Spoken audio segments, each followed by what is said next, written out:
नमस्कार दोस्तों। जयपुर एक्सप्लोर के सभी दर्शकों को सादर नमस्कार। मैं उमेद सिंह करीरी, सामाजिक कार्यकर्ता। पालघर की घटना से बहुत ही क्षुब्ध हूँ।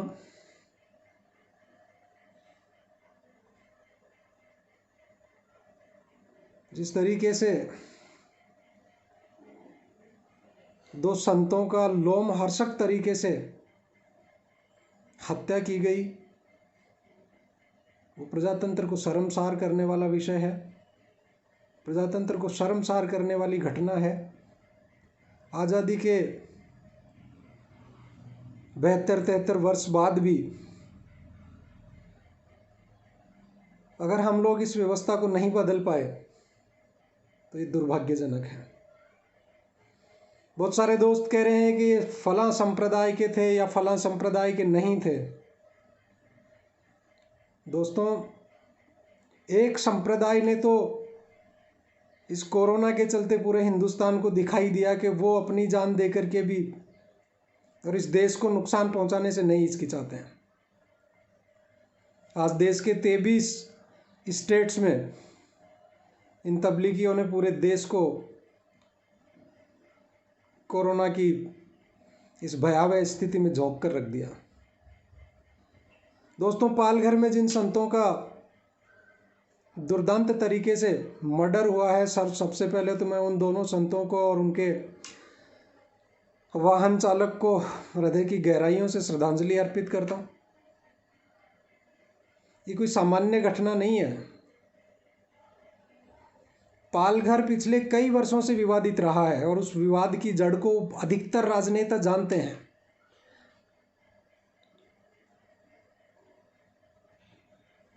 पालघर में जिस नृशंस तरीके से उन महात्माओं की हत्या की गई है,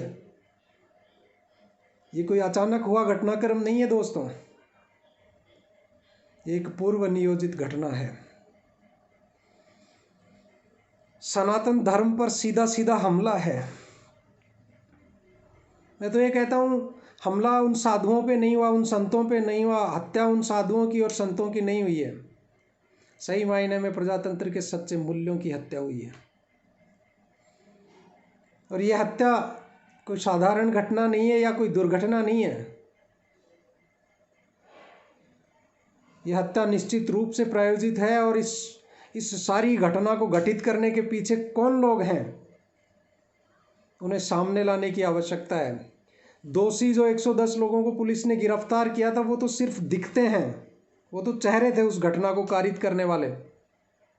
उस घटना को कारित करवाने वाली व्यवस्था कौन है, ये सार्वजनिक होना आवश्यक है और उस व्यवस्था पे चोट करना आवश्यक है।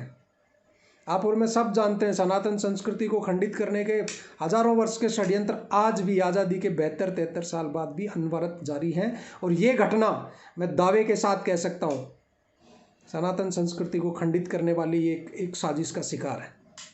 एक साजिश के तहत पूर्व नियोजित घटना है।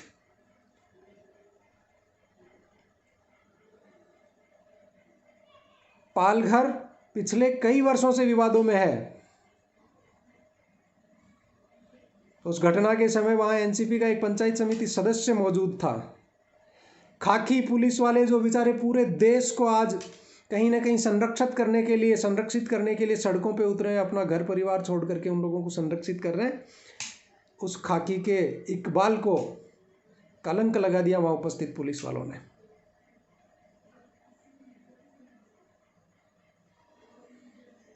इस साजिश के पीछे जो भी लोग हों,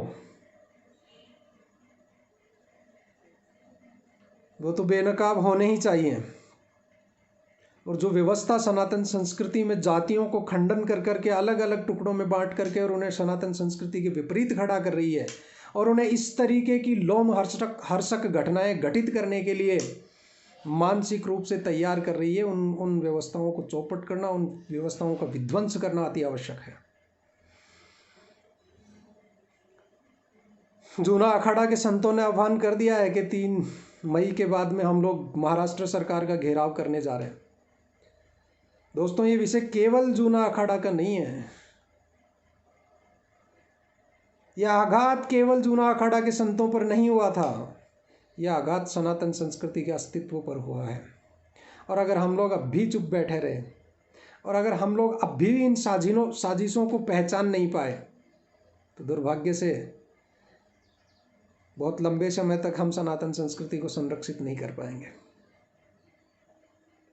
सोचिएगा जरूर, एक संप्रदाय न सही इस घटना के पीछे, लेकिन जो लोगों ने ये घटना घटित की है और जो उन लोगों को प्रायोजित रूप से इस तरीके के मानसिक रूप से इन तरीकों का ब्रेन वॉश करके इन लोगों को और ऐसी घटनाएं कारित करने के लिए उकसाते हैं, निश्चित रूप से वो भी सनातन संस्कृति के सबसे बड़े दुश्मन हैं।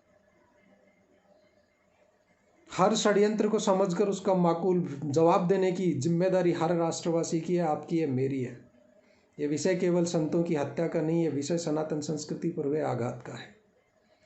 उम्मीद करता हूँ आप सब लोग इसकी गहराई में जाने का प्रयास करेंगे और ऐसी व्यवस्थाएं जो सनातन संस्कृति के ही अंगों को काटकर सनातन संस्कृति के विपरीत काम में लेने की जो साजिशें चल रही हैं, उनको भी बेनकाब करने का सही समय है। अगर नहीं करोगे, वो तो भगवा पहने हुए लोग थे, वो तो जब संत बनते हैं तभी अपना पिंडदान कर देते हैं, लेकिन आपका पिंडदान करने वाला कोई नहीं बचेगा।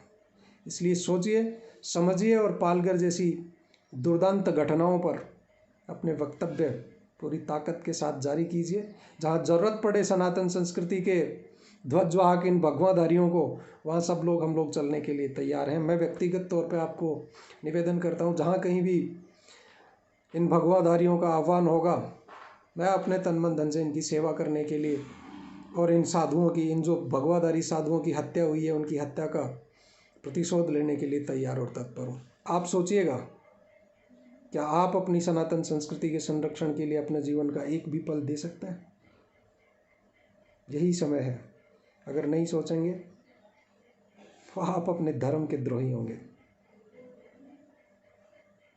धन्यवाद आप सभी का।